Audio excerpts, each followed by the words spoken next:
से शिरोमणि। और इस कड़ी में हम परमेश्वर के उन लोगों के विषय में देख रहे हैं जो कि अनजान थे, जिनकी कोई पहचान नहीं थी, जिनका कोई अस्तित्व नजर नहीं आता था, लेकिन परमेश्वर ने उन्हीं को उठाकर शिरोमणि बना दिया। संसार में उनकी चर्चा होने लगी और आज भी उनकी चर्चा होती है। हमने याकूब के विषय में देखा था, हमने यूसुफ के विषय में देखा और हमने मूसा के विषय में देखा, और आज हम एक और पात्र को देखते हैं और वो है आमोस। आमोस जो अपने विषय में लिखता है, आमोस तक कोई जो भेड़ बकरियों के चराने वालों में से था। ये आमोस तक कोई भेड़ बकरियां चराता था। और शायद ही आप जानते होंगे कि आपके नगर में या आपके आसपास कितने लोग भेड़ बकरी गाय बैल चराते हैं। कारण एक ही है कि ये कोई सम्मान का पद नहीं, ये कोई ऐसी पोस्ट नहीं कि इससे लोगों को सबसे परिचय हो। जिनकी भेड़ बकरियां या जिनके गाय बैल वो ले जाते हैं वो उनको जानते होंगे, लेकिन उनको भी वो कोई इज्जत नहीं देते या कोई तवज्जो नहीं देते। वो आते हैं, जानवर को खोलते हैं और चले जाते हैं और दिन भर चराने के बाद लाकर बांध देते हैं। और जो पारिश्रमिक उनका है वो महीने पर या जैसा भी तय होता है वो उनको मिलता रहता है। उनको समाज में कोई महत्वपूर्ण पद या नाम नहीं मिलता। और ऐसे ही ये आमोस तक कोई था जो कि कहता है कि भेड़ बकरियों के चराने वालों में मैं था। और तब उस स्थान से परमेश्वर उससे बातचीत करता है, परमेश्वर उसको उभारता है। और लिखा है, उसने यहूदा के राजा उज्जियाह के और योआश के पुत्र इस्राएल के राजा यरबाम के दिनों में भूइंडोल से 2 वर्ष पहले इस्राएल के विषय में दर्शन देखकर इन बातों को कहा। यह व्यक्ति जो कि भेड़ बकरियों को चरा रहा है, परमेश्वर इसको दर्शन देता है, भविष्य की बातें इस पर प्रकट करता है। और ना सिर्फ ये इस्राएल और ना सिर्फ ये यहूदा, लेकिन जब हम दूसरे पद से जाते हैं वहां पर हम देखते हैं कि वो आसपास के जो राजा थे उनके विषय में भी बोलता है, परमेश्वर की ओर से प्रकाशन को प्राप्त करता है और उनको संदेश देता है। परमेश्वर उसको उठाता है। तू भेड़ बकरियों को चराता है, लेकिन मेरी दृष्टि तुझ पर है और मैं चाहता हूं कि तू इस्राएल के राजा को, यहूदा के राजा को और आसपास के राज्यों के लोगों को जो कि अन्य जाति हैं, उनको परमेश्वर की बातें बता, उनको सावधान कर, उनको चेता। जब हम आमोस उसके 7वें अध्याय में जाते हैं, वहां पर हम देखते हैं उसके 12वें 13वें पद में आमोस फिर से कहता है, क्योंकि अमस्या ने आमोस से कहा, हे दर्शी, यहां से निकलकर यहूदा देश में भाग जा और वहीं रोटी खाया कर और वहीं भविष्यवाणी कर। अमस्या आमोस की बातों को ग्रहण नहीं करता, उसकी भविष्यवाणियों को, उसकी चेतावनियों पर ध्यान नहीं देता, लेकिन उससे चिढ़कर कहता है कि तू मेरे देश से निकल जा, तू इस्राएल से निकलकर यहूदा में चला जा और वहीं खाया कर, वहीं रोटी खाया कर और वहीं भविष्यवाणी कर। परंतु बेतेल में फिर कभी भविष्यवाणी ना करना, क्योंकि यह राजा का पवित्र स्थान और राजनगर है। वो कहता है तू बेतेल में भविष्यवाणी मत कर, ये तो पवित्र नगर है। जो तू कहता है बंधुआई में चला जाऊंगा, ऐसा हो जाएगा वैसा हो जाएगा, इन सब बातों को तू जा और यहूदा में कह, उन्हीं को सुना। और तब आमोस फिर से बताता है कि मैं क्या था। वो कहता है, आमोस ने उत्तर देकर अमस्या से कहा, मैं ना तो भविष्यवक्ता था और ना भविष्यवक्ता का बेटा, मेरी योग्यता भविष्यवाणी की नहीं है, मैं भविष्यवक्ता नहीं था और ना उस परिवार में जन्मा हूं जहां पर कि भविष्यवक्ता हुए हों। मैं ना भविष्यवक्ता हूं और ना भविष्यवक्ता का बेटा, पर मैं क्या था। वो बड़ी सरलता से अपनी शून्यता को, अपने उस स्थान को जहां पर वो था उसको बताता है, मैं तो गाय बैल का चरवाहा। उसको कोई झिझक नहीं है, उसको कोई शर्म नहीं है कि अब मैं जब भविष्यवक्ता बन गया हूं और आदर और मान पाता हूं राजाओं से, मैं अपने इस पुराने काम को छिपा लूं।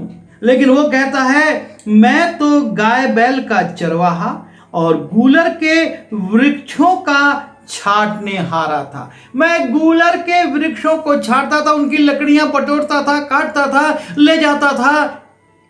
उसकी पत्तियां शायद वो भेड़ों को खिलाता होगा, बकरियों को खिलाता होगा, और लकड़ी का उपयोग वो किसी और बात में बेचकर करता होगा। लेकिन जो उसका अतीत था वो उसको भूलता नहीं है। और महत्वपूर्ण बात यही है, परमेश्वर आपको और मुझको बहुत नीचाइयों से उठाकर ऊपर ले जाता है, और जब हम ऊपर चले जाते हैं हम उन बातों को भूल जाते हैं, हम उन बातों को नहीं दोहराना चाहते, और जो लोग उनको जानते हैं हम उनसे भी बचना चाहते हैं कि कहीं वो हमारी पोल ना खोल दें, वो ना बता दें कि हमारा परिवार कितना छोटा था, हमारे माता पिता कितने साधारण थे, हम किस साधारण अवस्था में पले बढ़े हैं। लेकिन परमेश्वर के अनुग्रह से आज हम उच्च पदधारी हैं और हमको सिर्फ यही दिखाना रहता है। कितने लोग हैं जो कि अपने साथ अपने बुजुर्ग माता पिता को नहीं रखते हैं, क्योंकि वो बड़े बड़े अधिकारी हो गए हैं और माता पिता वही ग्रामीण जीवन में जी रहे हैं, और वो कहीं भी बैठ जाते हैं, कैसा भी कपड़ा पहन लेते हैं, और उनकी भाषा बोली सब देहात की है। और तब उनको अपने उन सहकर्मियों और अपने उन बड़े अधिकारियों के बीच में उनको रखना शर्म लगती है कि कैसे हम इंट्रोड्यूस कराएं, कैसे हम परिचय कराएं कि ये हैं हमारे माँ बाप। लेकिन यहाँ पर आमोस बड़ी गंभीरता से, बड़ी नम्रता से, विनम्रता से अमस्या से कहता है, अरे ना मैं तो भविष्यवक्ता और ना मैं भविष्यवक्ता के परिवार का हूं, मैं तो गाय बैल को चराने वाला और गूलर के पेड़ की लकड़ियों को छाटने वाला हूं। मैं एक बहुत साधारण व्यक्ति हूं। लेकिन उसके आगे कहता है, और यहोवा ने, मैंने नहीं या मेरे किसी व्यक्ति ने नहीं, लेकिन कहता है, और यहोवा ने मुझे भेड़ बकरियों के पीछे पीछे फिरने से बुलाकर कहा, जा जा मेरी प्रजा इस्राएल से भविष्यवाणी कर। मैं अपनी इच्छा से नहीं आया, मैंने ये नहीं सोचा कि मैं जाऊं और राजा अमस्या के सामने खड़े होकर भविष्यवाणी करूं, क्योंकि मैं तो ना भविष्यवक्ता हूं ना भविष्यवक्ताओं के परिवार का हूं। लेकिन परमेश्वर ने कहा और कहा कि मेरी प्रजा इस्राएल से भविष्यवाणी कर, इसलिए अब तू यहोवा का वचन सुन, क्योंकि परमेश्वर ने मुझको भेजा है, और इसलिए तू परमेश्वर के वचन को सुन। तू कहता है कि इस्राएल के विरुद्ध भविष्यवाणी मत कर और इसहाक के घराने के विरुद्ध बार बार वचन मत सुना। इस कारण यहोवा यूं कहता है, और तब नाना प्रकार की जो समस्याएं आने वाली हैं, बड़ी कठोर बातें जो कि बोलने की हिम्मत एक राजा के सामने साधारण व्यक्ति या भविष्यवक्ता भी नहीं कर सकता, लेकिन परमेश्वर की सामर्थ्य से, परमेश्वर के बल से, जैसा कि पौलुस ने कहा, जो मुझे सामर्थ्य देता उसमें मैं सब कुछ कर सकता हूं। आमोस उसी परमेश्वर की सामर्थ्य से कहता है, तेरी स्त्री नगर में वेश्या हो जाएगी और तेरे बेटे बेटियां तलवार से मारी जाएंगी और तेरी भूमि डोरी डालकर बांट ली जाएगी और तू आप अशुद्ध देश में मरेगा और इस्राएल अपनी भूमि पर से निश्चय बंधुआई में जाएगा। 5 बातें, बड़ी कठोर बातें उसने राजा से कह दी। वो ही कह सकता है जिसको परमेश्वर सामर्थ्य देता है, वरना इतनी कठोर बात कि तेरी स्त्री नगर में वेश्या हो जाएगी, तेरे बेटे बेटियां तलवार से मारे जाएंगी, तेरी भूमि डोरी डालकर बांटी जाएगी, तू आप अशुद्ध देश में मरेगा, अर्थात तू भी यहां से बंधुआई में चला जाएगा। आज तू राजा है, आज तू महल में है, लेकिन ये सारी भूमि बंटने वाली है, तेरे बेटे बेटियां मरने वाले हैं, तेरी स्त्री भ्रष्ट होने वाली है और इस्राएल भी अपनी भूमि पर से निश्चय बंधुआई में चला जाएगा। और ये भविष्यवाणियां पूरी हुई, जो परमेश्वर ने कहलाई थी वो सारी भविष्यवाणियां पूरी हुई। यह है परमेश्वर एक साधारण चरवाहे को, लकड़ी को काटने वाले लकड़हारे को उठाता है और इस प्रकार से खड़ा करता है और इसके बाद ये दर्शन देखता है और 3 दर्शनों का भी ये उल्लेख करता है और उसके बाद ये निराशा में नहीं छोड़ता, लेकिन कुछ बातें और कहता है। वो कहता है अपने पुस्तक के अंत में 9वें अध्याय के 13वें पद में, यहोवा की ये भी वाणी है, देखो ऐसे दिन आते हैं कि हल जोतने वाला लवने वाले को और दाख रौंदने वाला बीज बोने वाले को जा लेगा और पहाड़ों से नया दाख मधु टपकने लगेगा और सब पहाड़ियों से बह निकलेगा। मैं अपनी प्रजा इस्राएल के बंधुओं को फेर लाऊंगा, अर्थात बंधुआई में जाएंगे, लेकिन जब वो पश्चाताप करेंगे, जब वो परमेश्वर की ओर मुड़ेंगे, तो मैं अपनी प्रजा इस्राएल के बंधुओं को फेर लाऊंगा और वे उजड़े हुए नगरों को सुधार कर उनमें बसेंगे। वे दाख की बारियां लगाकर दाख मधु पिएंगे और बगीचे लगाकर उनके फल खाएंगे। मैं उन्हें उन्हीं की भूमि में बोऊंगा और वे अपनी भूमि में से जो मैंने उन्हें दी है फिर कभी उखाड़े ना जाएंगे।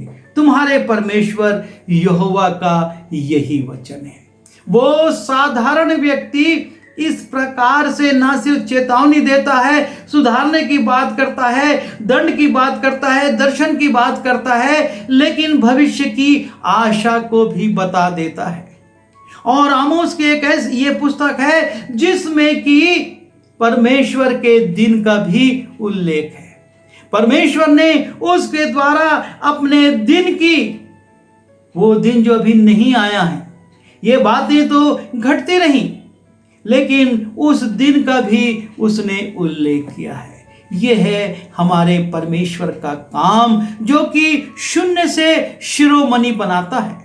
हम आज क्या हैं, हम क्या कर रहे हैं, हमारा परिवार क्या है, हमारे माता पिता क्या हैं, हमारे लोग क्या हैं, महत्वपूर्ण ये नहीं है। महत्वपूर्ण ये है कि क्या परमेश्वर हमारे साथ है, और यदि है तो वो आपको और मुझको भी इसी प्रकार से उठाएगा, अपनी सेवा में लगाएगा। हो सकता है भविष्यवक्ता के रूप में नहीं, हो सकता है प्रचारक के रूप में, किसी चिकित्सा सेवा के द्वारा, किसी शिक्षा के द्वारा, अच्छा शिक्षक बनाकर वो आपको और मुझको उपयोग करेगा। लेकिन जरूरी यह है कि हम उसके साथ हैं कि नहीं। हम कुछ भी आज कर रहे हों, आने वाले दिनों में प्रभु हमको उठाएगा। सिर्फ हम परमेश्वर से जुड़े रहें, आमोस का ये जीवन हमको यही शिक्षा देता है कि वो शून्य था, परमेश्वर ने शिरोमणि बनाया, और आज भी, क्योंकि वचन कहता है प्रभु यीशु मसीह आजकल और युगानुयुग एक सा है, वो नहीं बदला है। वो आमोस के समय भी वही था और आज भी वही है, आपके और मेरे काल में भी वही, और मेरे बच्चों और आने वाली पीढ़ियों के काल में भी वही रहेगा। हम अपने वर्तमान से शर्मिंदा ना हो, पर प्रभु के साथ रहें, हमको वो शिरोमणि बनाएगा। आइए दुआ करें। प्रभु जी, हम धन्यवाद देते हैं आमोस के लिए, जिसको कि आपने एक चरवाहे से उठाया, लकड़हारे के पद से उठाया, और प्रभु जी आपने इस्राएल, यहूदा और अन्य देशों के लिए भविष्यवक्ता बनाया। उसने भविष्यवाणियां की, वो भविष्यवाणियां पूरी हुई, और उसके बाद उसने दर्शनों को देखा, और साथ ही साथ उसने भविष्य की जो बातें कही उनको भी आपने पूरा किया। प्रभु, आपके दिन का जो उल्लेख है उसकी तैयारी हम कर सकें इस पुस्तक को पढ़ने के द्वारा। हमारे जीवन को भी प्रभु इसी रीति से उठाइए, ताकि हम जो शून्य हैं आपके लिए शिरोमणि बनकर काम कर सकें। बिनती यीशु के नाम से मांगता हूँ, आमीन।